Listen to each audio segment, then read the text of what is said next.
Comunicarnos con charlar con la compañera secretaria general adjunta Silvia Almazán desde Perú. Hola Silvia, estamos acá de Palabra Maestra. Ay, hola, Silvia, buenos días. ¿Cómo le va? Yo escucho Hola, buenos días. ¿Cómo están? Muy bien. Tratar de ubicar. Te ¿Cómo cuento, estás? Silvia, que estás protagonizando nuestra segunda experiencia en corresponsalías. Claro. La primera fue en Moreno, No. que también te vimos ahí, y ahora desde Lima. Contanos un poquito cómo está yendo la cosa ahí, el movimiento pedagógico latinoamericano, que ya tiene mucha trayectoria, y muchos otros encuentros antes que también nos dieron esperanzas, ¿no? Bueno, este fue el séptimo encuentro, digamos, del movimiento pedagógico latinoamericano. Aquí fuimos recibidos muy bien, abrazados por los compañeros y las compañeras del SUTEP, que es el Sindicato Nacional de los Trabajadores de la Educación de Perú.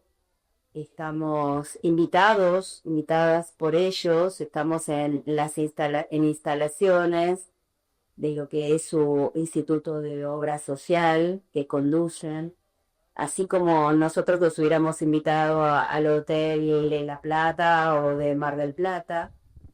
Y bueno, 2 jornadas de intercambio, de mucho debate, de pensar la territorialidad de la América Latina, las complejidades que hoy nos atraviesan en el día a día las organizaciones populares y particularmente denunciar en aquellos países donde hay gobiernos de derecha, de extrema derecha, fascistas, hay políticas que son comunes, ¿no? El desmantelamiento del Estado, el ajuste a las políticas públicas, las iniciativas de constantes en relación a deslegitimar a las organizaciones populares, a las organizaciones sindicales, a las organizaciones sociales, distintas estrategias y acciones de persecución, de presión, de amenazas, que transitan con mucho riesgo de vida, incluso en algunos países de Centroamérica, muchos dirigentes y dirigentas.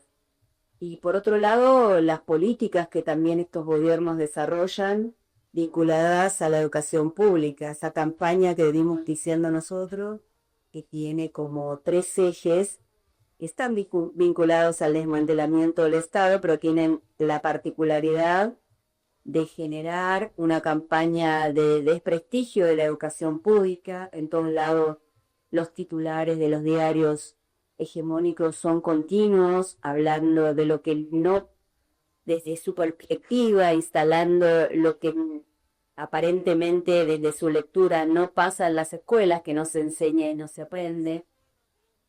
Por otro lado, además de la campaña de desprestigio de la escuela pública, de desvalorización de los trabajadores y trabajadoras de la educación, y por supuesto, como bien les decía, también de todo el tiempo intento de denostación y hostilidad hacia las organizaciones sindicales. Entonces esto fue como muy común y las denuncias específicas de lo que pasa en Panamá, de lo que pasa en El Salvador, para mencionar, pero lo más sorprendente. ¿Qué pasa, por ejemplo, Silvia? Contanos un poquito, por ejemplo, en Panamá o en El Salvador, qué escuchaste, qué te impactó, qué te parece así para socializar. Yo iba a contar algo que siempre nos venden la cara feliz del imperio, digamos, ¿no? Parece ser Miami o Los Ángeles o el mundo Disney, pero los trabajadores y trabajadoras de la educación, organizados nacionalmente, tienen 2 sindicatos nacionales docentes.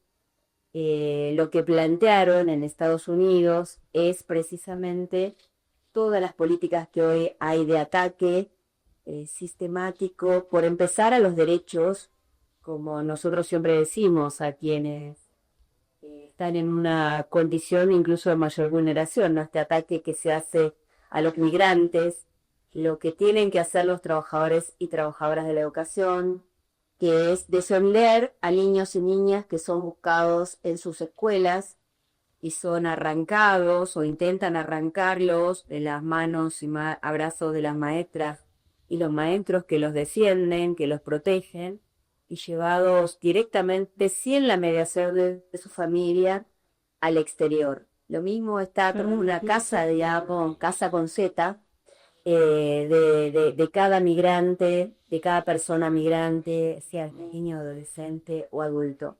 Esa fue una de las mayores complejidades y cómo a veces tienen que refugiar a docentes que atraviesan esta situación de defensa de niños y niñas. El tema de la aceptación de los derechos laborales, de los derechos sindicales, de los derechos humanos, de manera muy fuerte y particularmente del ataque a las centrales sindicales. En Centroamérica la disputa es, como alguna vez nosotros tomamos registro, digamos, del crecimiento de eso que a veces se denomina o mal denomina Estado paralelo, que son las organizaciones vinculadas al narcotráfico, como donde hay una escuela, hay un docente comprometido, la lucha es porque los pibes vengan a la escuela y no sean cooptados por estos sectores, y cómo también tienen que organizar casas de seguridad para esos docentes que dan esas batallas, y todo esto se hace desde la organización sindical porque no hay políticas estatales que le den cobertura, seguridad a los docentes y las docentes que dan estas batallas. Por eso lo más importante en el movimiento pedagógico latinoamericano es ver este compromiso que recorre toda la territorialidad de nuestra América Latina, desde el norte hasta el sur, en zonas de montaña, en zonas de fronteras calientes, a veces al punto de las amenazas, como está pasando hoy con la flota de Estados Unidos, llegando a las costas de Venezuela, y la solidaridad de Colombia en ese sentido. Y acá se expresó precisamente un repudio a todo intento de avasallamiento de la soberanía y de la autodeterminación de los pueblos. Hay compañeros venezolanos allá sin Intencionalidad de Estados Unidos de volver a poner fuertemente, digamos, la conducción de la política y la explotación, digamos, de nuestros recursos y de nuestros derechos aquí en la América Latina. Allá hay compañeros venezolanos, colombianos que hayan contado justamente el impacto en la escuela, entre sus alumnos, de esta cuestión de violencia que genera la política externa de Estados Unidos con respecto a Venezuela. ¿Vos pudieron socializar? Mira, hablamos de, sí, hay muchos ejemplos que tal vez seguramente cuando estén las otras compañeras y compañeros y podamos pasar algún testimonio que hemos podido recoger, sea acá más específico, digamos, escucharlo desde la voz de lo que ellos están viviendo. Pero lo más importante es cómo también aprendemos otras formas de construir la solidaridad, otras formas de seguir organizando la comunidad, de seguir construyendo el desafío desde la escuela, de poner en movimiento derechos, el ejercicio de derechos, de poner en movimiento la esperanza, de poner en movimiento que en este presente hay futuro para nuestros pibes y pibas, y eso se hace con coraje, con rebeldía, pero también se hace con pedagogía,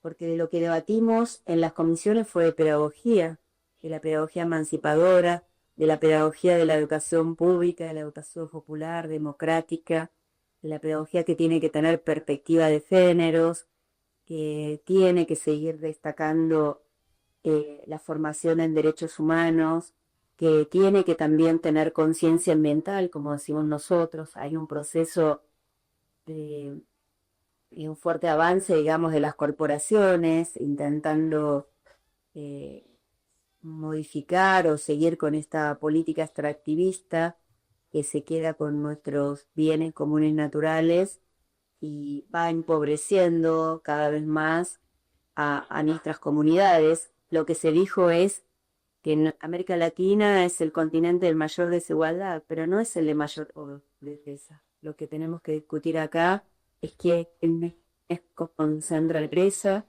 cómo oponernos a estas políticas de una de las potencias más importantes del mundo, que nos considera su patio trasero. Así que, por lo tanto, entender que la escuela es atacada precisamente por ese mensaje que representa para las familias, las comunidades, nuestros y nuestras estudiantes, niños, niñas, adolescentes, adultos y adultas, la construcción de la esperanza, la construcción de vida.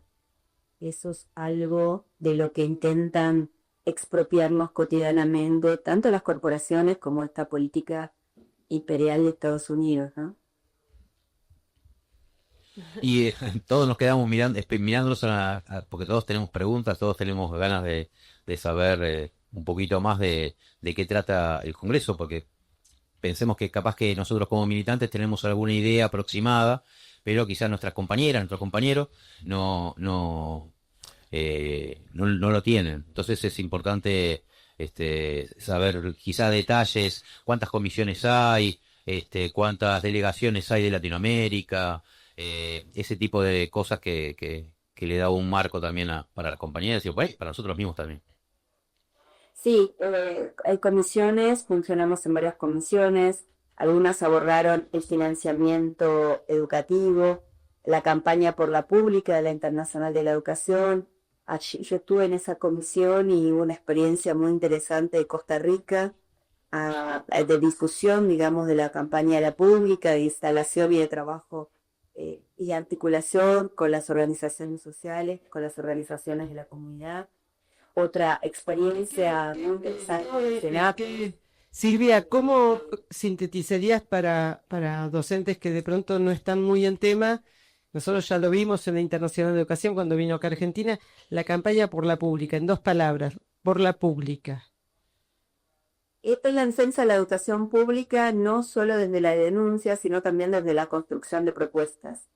Por eso iba a tomar el caso de Uruguay, que están trabajando una ley de financiamiento educativo, y ellos la consigna es 6+1, que es lograr el 6% del Producto Bruto Interno de la UNESCO para la educación general, podríamos decir, y un 1% para las universidades.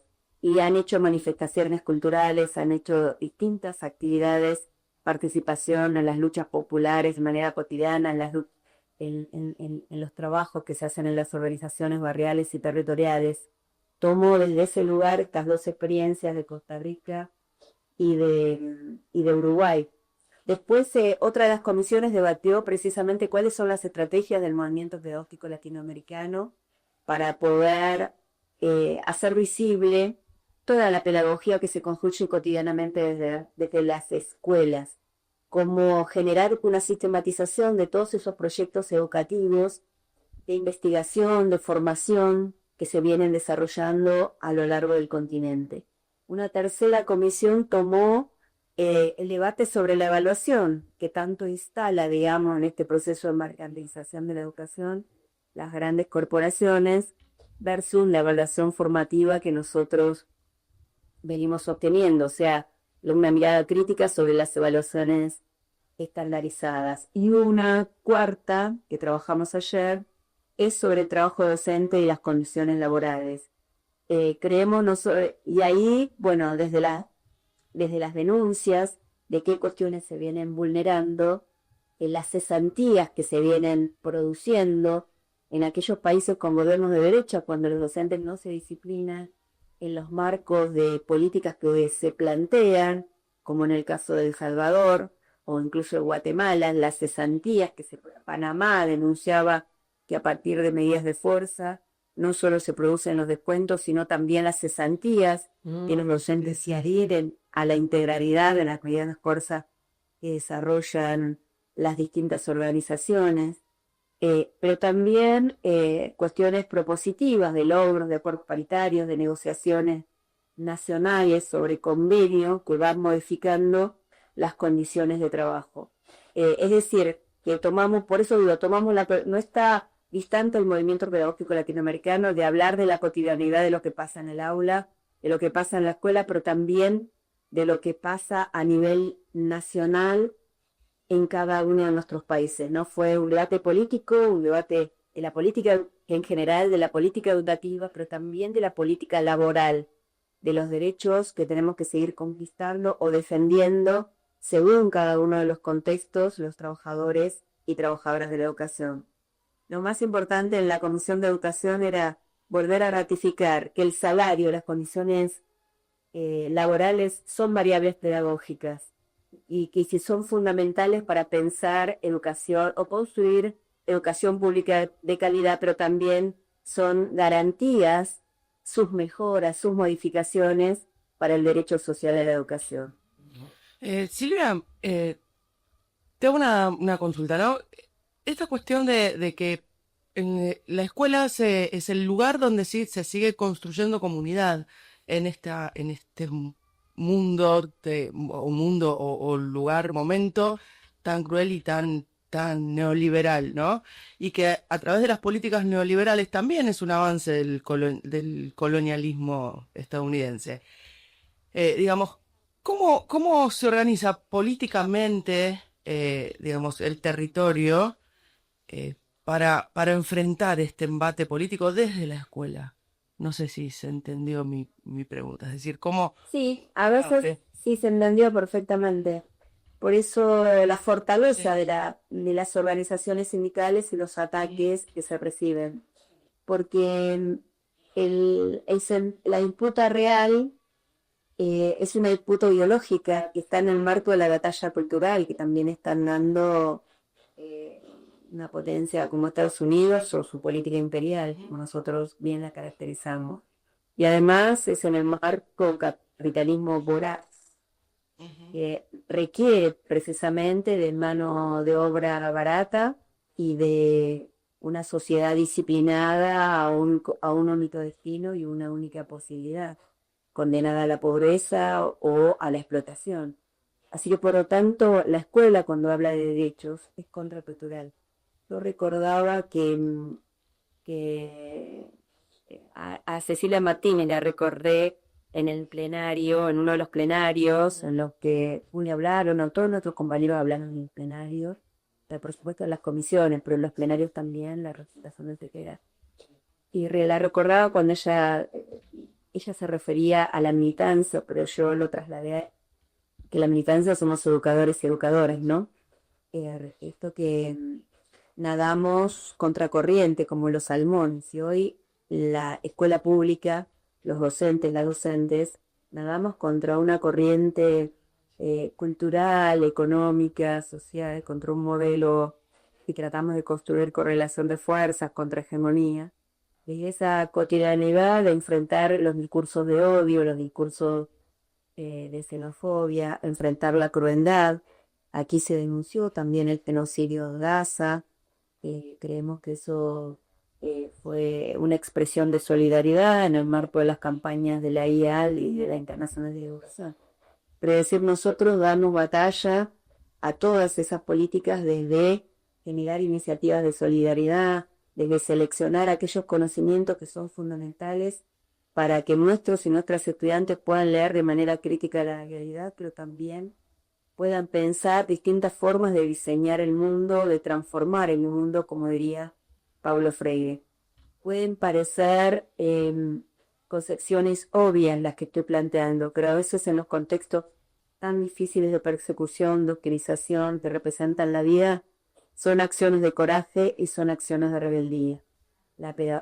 Desarrollar políticas en la concepción emancipadora y el trabajo de articulación con las comunidades, porque no es la escuela puertas adentro, es la escuela de su territorialidad, es la escuela de su barrio, su comunidad, su millorrio, como decían algunos de los compañeros y compañeras, su barriada.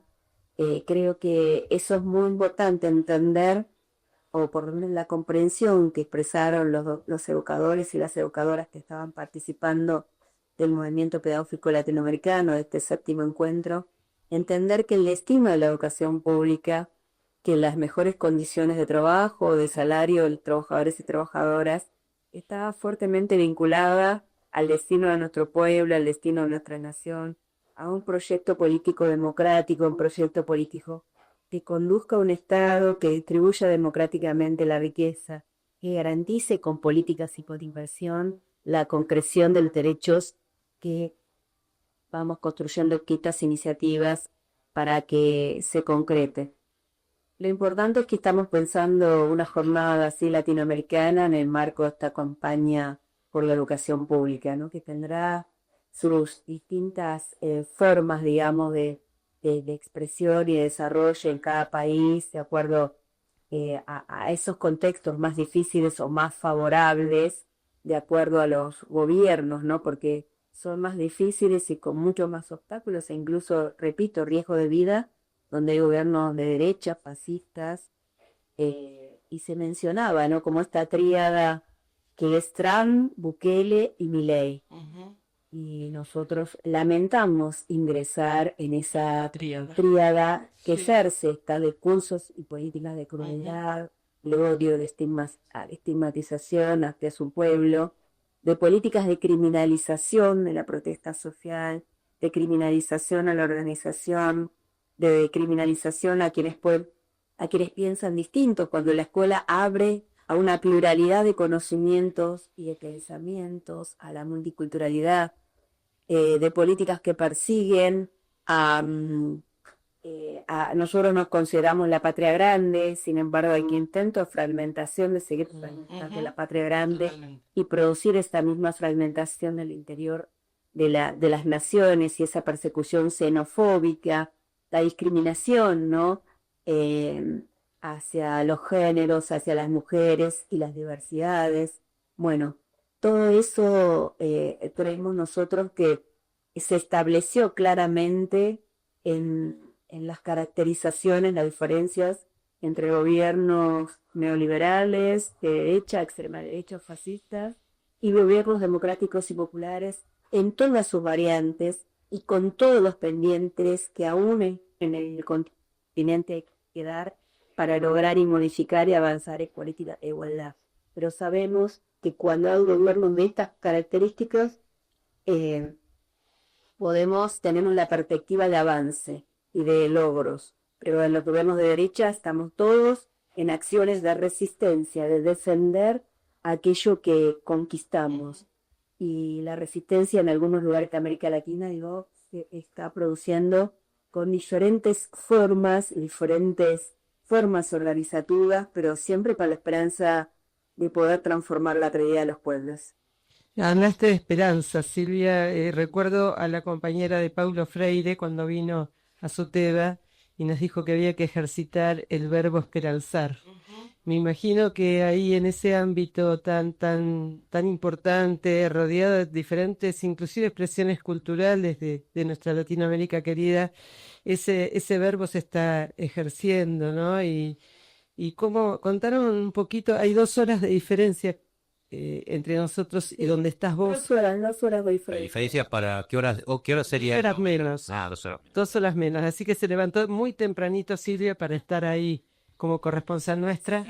Igual nos levantábamos muy temprano todos los días porque desayunábamos a las 7 y ya después estábamos en comisiones hasta las 6, 7 de la tarde, pero además los intercambios seguían por fuera de las comisiones. Por eso... Es muy importante escuchar la experiencia de Bolivia o lo que vienen a trabajar los compañeros acá en el Perú o los compañeros de Brasil o de zonas tan distantes como la compañera que representaba a Estados Unidos o los compañeros de El Salvador. Bueno, creo que la riqueza y esta posibilidad, digamos, que la Internacional de la Educación de América Latina, que los compañeros de CITEP-DGU también garantizaron las condiciones para que esta delegación de los diferentes países pudiésemos estar recuperando fortalezas, pero también compartiendo conocimientos de lo que venimos trabajando, vuelvo a reiterar, en el aula, en la escuela y en la calle.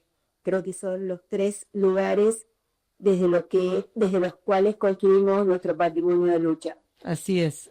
No sé si alguien más. No, y cuando, perdón, para terminar, no te molestamos, pues sabemos que tenés que ir ahí al Congreso.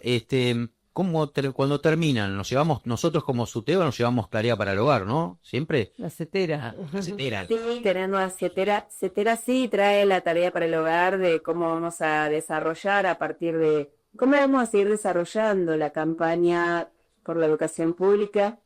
Nosotros venimos obteniendo que queremos que se cumpla la ley de financiamiento educativo, la inversión del 6% del Producto Bruto Interno, que hemos perdido rápidamente en estos 17, 18 años de gobierno que lleva Milei.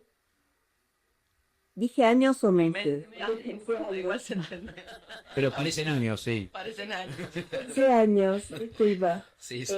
Y además, bueno, la reducción que nosotros denunciamos de subejecución y de un 40% del presupuesto educativo nacional, y el tema de que no tenemos paritarias, la demanda de paritarias sigue siendo, digamos, un eje fuerte porque tenemos que seguir planteando las mejoras en las condiciones laborales, el tema del salario, de la deuda salarial que tiene el gobierno nacional con docentes de todo el país, seguir avanzando en esta lectura crítica de las políticas educativas que anuncia los medios de comunicación, el gobierno nacional, pero que no convoca a las organizaciones para ser parte del debate de esa agenda, ¿no?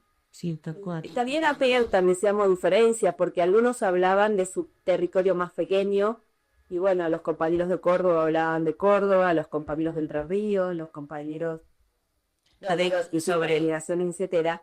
Nosotros hablamos de provincia de Buenos Aires, ¿no? Como la dinámica de la paritaria, la dinámica de poder avanzar en mejoras respecto del salario, o ahora que van a iniciarse o darse continuidad al tratamiento del convenio colectivo de trabajo. Entendimos que por las modificaciones que se vienen produciendo en toda América Latina, donde gobiernan gobiernos de derecha, las legislaciones laborales, volvimos a ratificar la importancia del convenio colectivo de trabajo, de que el piso de derechos sea el estatuto nuestro provincial, que si la correlación de fuerzas en la legislatura provincial o en la legislatura nacional asegura el proyecto político de ley, lo primero que van a atacar, porque hay reformas laborales ya presentadas como proyecto, van a ser precisamente nuestros derechos laborales, de los trabajadores y trabajadoras en general, pero también de los trabajadores y trabajadoras de la educación.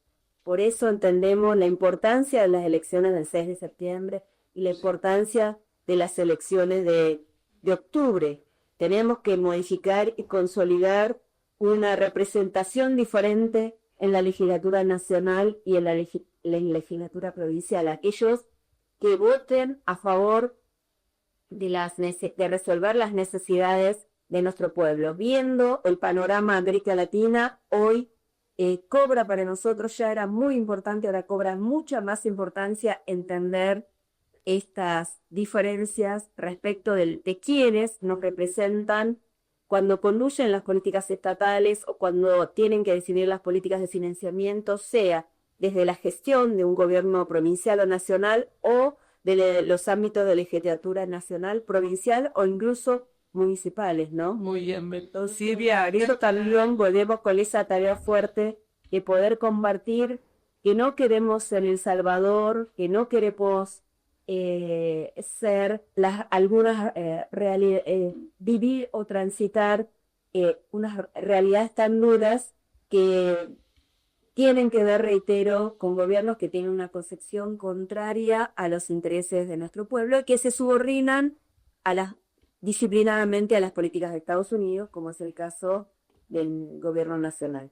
Silvia, acá tenemos una invitada de lujo que es Silvina Furgat, secretaria de primaria en la Secretaría de... Hola, Silvia. Y te quiere decir algo, no sé. No, por supuesto el orgullo de que compartimos todos nosotros de la representación de la delegación de la CETERA en este congreso, como siempre, y las hemos estado escuchando en algunos cortecitos que nos han ido enviando y la verdad que siempre orgullosas. Y vos hablabas desde financiamiento nacional en educación y nada, pensaba en también la falta de transferencia y la deuda que tiene la nación con cada una de las provincias y cómo eso impacta no solo en nuestras escuelas, sino también en todos los ámbitos sociales, ¿no? Salud, seguridad, espacios públicos, así que bueno, eso también es un espacio de reclamo hacia el gobierno nacional. Sí, nosotros denunciamos en el caso de nuestra provincia Claro. que nos debe 12 billones de pesos, porque no solo debe al gobierno, digamos, Claro. lo debe a los bonaerenses y las bonaerenses. Es así. Había un estudio del IESDA que creo que es muy importante que se comparta, que se lea, que se analice. Plantea con una tercera parte de esa deuda, o sea, todo lo que se podría desarrollar, construir 50 escuelas, 5 hospitales, comprar, proveer de 1.000 patrulleros a los municipios, la producción de 1 millón de netbooks, 2 millones de libros. Creo que esto es lo que recuerdo, pero hay más cuestiones que se podrían hacer con todos esos recursos y que hoy no están presentes particularmente ni las netbooks ni los libros nacionales en las aulas nuestras, y el gobierno nacional está proponiendo, digamos, que la inteligencia artificial sea un conocimiento prioritario en la educación pública, y lo que nosotros decimos es que necesitamos para esos recursos, para que haya conectividad en todas las escuelas y también todos nuestros estudiantes tengan los dispositivos electrónicos y no sea la inteligencia artificial o las nuevas tecnologías un factor más de desigualdad cultural o social o educativa. Entonces creo que estas cuestiones, como bien decía Silvina, para nosotros son muy fundamentales saber para cada bonaerense, saber, digamos, esto, qué nos debe a cada ciudadano o ciudadana de la provincia de Buenos Aires el gobierno nacional. Cuánto nos está faltando para resolver, por ejemplo, el tema de las 80 escuelas que se paralizaron, algunas al 90-95%, que eran obras nacionales, que ahora está resolviendo el gobierno de la provincia de Buenos Aires, ¿no? Esta semana se inauguró la escuela el edificio 280, que fue la escuela secundaria 15, que es en una zona que era la zona histórica rural de Florencio Varela, pero también el orgullo de la lucha territorial y del trabajo articulado entre Nación y los municipios, el Jardín 1025 en La Matanza. Entonces, decir que estas políticas requieren de esto, de estados comprometidos que inviertan cada recurso que generamos los propios bonaerenses, se inviertan en modificar las condiciones de vida de nuestro pueblo, ¿no? Aquí está ausente el Estado Nacional ya. El Estado Nacional no solo tiene que administrar los recursos, sino hacer una distribución equitativa, y a la provincia de Buenos Aires aporta el 36% en relación al Producto Bruto Interno. O sea, una cuarta parte, podríamos, casi un 40%, vamos a decir. Uno podría decir casi la mitad del Producto Bruto Interno Nacional. Y recibimos de devolución el 20%. El 20% en cuotas, el 20% que no son estas partidas que mencionaba Silvina, partidas de transferencias ordinarias, podríamos decir, que ahora no está desarrollando, son parte de esas deudas de 12 billones de pesos que tiene con nosotros el gobierno nacional. También son decisiones de disciplinar a los gobiernos y decisiones de disciplinarnos socialmente. Reitero, necesitamos legisladores comprometidos que modifiquen estas distribuciones también de los recursos a cada provincia y que puedan fortalecer a la educación pública en todo el país y podamos recuperar la responsabilidad del Estado Nacional sobre la educación, sobre nuestro salario y sobre nuestras condiciones de trabajo. No sabes la cantidad de mensajes que hay, no los podemos leer, pero que te dicen grande Silvia, muy bien, muy claro Silvia, bueno, Ahora después los vamos a leer. Próximamente se lo- No, voy a mencionar esto antes que me despidan. Estamos con Sandra Ramal, de Sí, cosas ahí, otro programa. Sandrita, le mandamos un abrazo enorme. Sandra González, Sandra. está también Claudia Trabajar, el orgullo y la emoción, así escucharlas en los plenarios, en este desafío que es tomar la palabra representando a un país a partir de las realidades, pero también de las propuestas, no voy a decir de la propuesta vinculada a la pedagogía, pero también a las políticas de financiamiento o a las políticas laborales. Así que en el caso del SUTEO muy bien representado, pero toda la delegación de CETERA, un orgullo enorme cada vez que cada uno de los compañeros y compañeras hablaba. Silvia, una nota de color muy cortita con respecto de algo que dijiste. Vos dijiste que se habían construido 280 escuelas. Lo que es interesante pensar es que es en 276 semanas de gobierno de la provincia de Buenos Aires. Entonces es más de una escuela por semana que hizo la provincia de Buenos Aires, aún en estas condiciones, claro, aún en estas condiciones tan terribles, adversas. Digamos, siempre hay una apuesta por la educación, ¿no? Y también la importancia de defender nuestro IPS con el voto. Digamos, Iba por ahí, eso también. Ahí contar que acá en Perú hubo una gran movilización de la que estuvo participando también una representación de CETERA por el tema de la jubilación. Acá la jubilación son $130.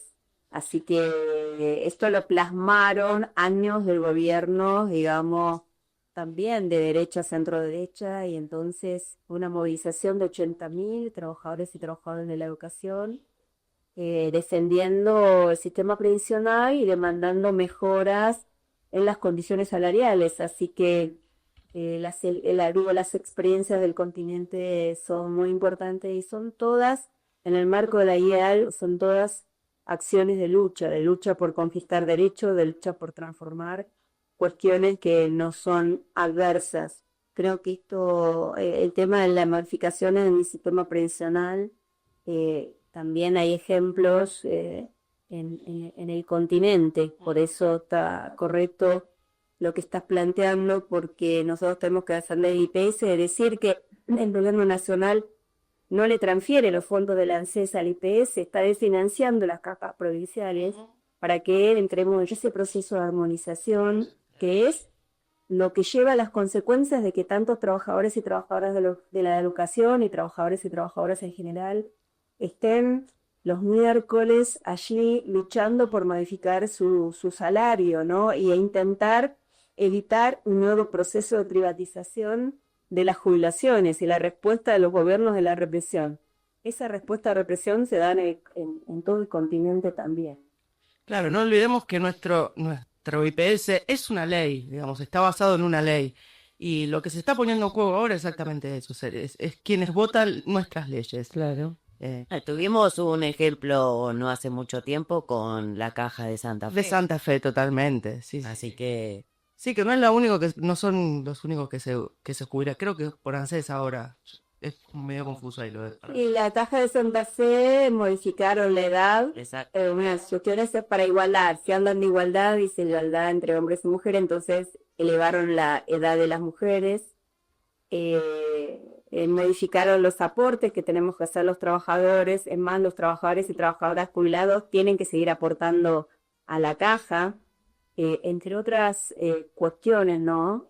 Hubo un intento similares en otras provincias también de modificar la situación de la normativa previsional y reorganizar los sistemas. Creo que esto nos quiere poner muy, muy en alerta, Sí, claro. De seguir descendiendo y entendiendo que hay una corresponsabilidad que son los aportes de los trabajadores y trabajadoras de la provincia, del Estado provincial, pero también del Estado nacional, que tiene que seguir garantizando, porque ese era un compromiso, digamos, la caja previsional de la provincia de Buenos Aires. Creo que sabemos que estas acciones de intentar seguir viendo el patrimonio del Estado, así como la venta, a veces es más comprensible cuando se habla de la venta de un edificio, ¿no? Es algo más tangible, pero acá también hay un proceso de intento de privatización de los sistemas previsionales, así también de la educación pública, ¿no? Hay una injerencia a nivel nacional de las fundaciones definiendo todo el tiempo la agenda respecto de qué pasa en la educación pública y qué cuestiones hay que transformar. Argentinos por la Educación es un ejemplo de que está todo el tiempo con los titulares de catástrofe educativa para decir que, bueno, entonces hay que modificar lo que vienen haciendo los docentes, que hay que modificar sus condiciones laborales, sus condiciones de formación, y hay en ese sentido que, por ejemplo, enseñar educación financiera o habilidades socioemocionales o cambiar las concepciones de alfabetización. Así que creemos nosotros que defender la educación pública es pensar muy bien a conciencia y de manera responsable que votamos en septiembre y en octubre. Claro. Totalmente. No es menor lo que jugamos este 7 de septiembre en la provincia de Buenos Aires y en octubre en la Jornada Nacional, porque hemos visto la resistencia que desde la legislatura nacional se lleva adelante en la defensa de jubilados, incapacidad. No es menor. Tenés un montón. Sí. Cada vez que te escuchás, pues. Bueno, Silvia, te agradecemos infinitamente la comunicación. Esperamos que cuando vuelva pueda vos y las compañeras que estuvieron allá en Perú, pueda, si quieren venir al piso, estaría buenísimo. Así profundizamos más con respecto a todo lo que está pasando en Latinoamérica, con las y los trabajadores de la educación. Y bueno, y suerte. Y no sé si sabías que Boca ganó 3-0 hace poquito. Sí, calculo yo que sí. Y te agradecía. Mira cómo sonríe. Es bostera, pero... Sí, lo sé. Está muy bien. Eso le- La sangre, ¿sabes? Esta es una No lebrón. había de otros, ¿Cómo? ¿Perdón? no había de otros equipos. Solo digo que algunos lo tomarán por el lado discriminatorio o xenofóbico, pero nosotros lo tomamos de esto que es una cuestión cultural popular que recorre todo el continente. Total. Pero también había de otras. De otros equipos. Creo que el fútbol es algo que nos pone en disputa en América Latina, pero también nos hermana como deporte, la cultura, la danza. Bueno, en otro programa hablamos de la antigüedad, del que Ludi nos compartieron los compañeros en las distintas historias. Y vamos a poder narrar con más claridad qué pasa en algunos países del continente. Esto cuando decimos riesgo de vida. Hoy creo que hicimos como un paneo general, pero en el próximo encuentro vamos a explicar el porqué de nuestra solidaridad hoy con Colombia, el porqué de nuestra solidaridad con El Salvador, con Panamá, con Estados Unidos, y por supuesto lo que venimos haciendo de campaña, la campaña solidaria también por Palestina. El próximo encuentro podría ser acá en el piso. Ah, no, sí, el piso. Sí, vamos a ver. Sí, sacate. Después mira el chat, porque hay un montón de saludos para vos y... Claro, igual lo vamos a hacer. De YouTube. Ahí está. Bueno, te agradecemos infinitamente la comunicación. Saludos a las y los compañeros de allá en Perú. Y bueno, y te esperamos muy prontito acá en Palabra Maestra para cortar. Tal vez ahí a Sandra y Claudia. A todos y a todas. Bueno, un abrazo para todos ustedes. Gracias. Un abrazo para Rayana, por la manera. Volvemos con mucha fortaleza y muchas iniciativas y entender, bueno, que hay que seguir Y esperanzarnos. trabajando y esperanzando. Exacto. Ahí está. Bueno. Abrazo. Abrazo enorme, Silvia, y gracias por apoyar siempre. Bueno,